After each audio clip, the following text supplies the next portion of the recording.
ஏம்மா மத்த கோவில்ல இருக்கிற சண்முகருக்கு இல்லாத ஒரு பெரிய சிறப்பு திருச்செந்தூர்ல இருக்கிற சண்முகருக்கு மட்டும் இருக்கா அப்படின்னு ஒரு சிலர் கேட்கலான்னு நினைப்பீங்க.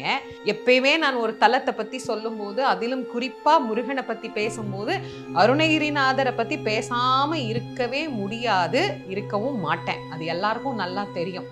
அதனால இந்த தலத்துல அருணகிரிநாத சுவாமிகள் வந்து முருகப்பெருமானை வழிபாடு செய்து சண்முகரை வழிபட்ட போது சிவபெருமானுடைய நடன தரிசனத்தை அருணகிரிநாதருக்கு முருகப்பெருமான் இங்குதான் காட்டி அருளினார்.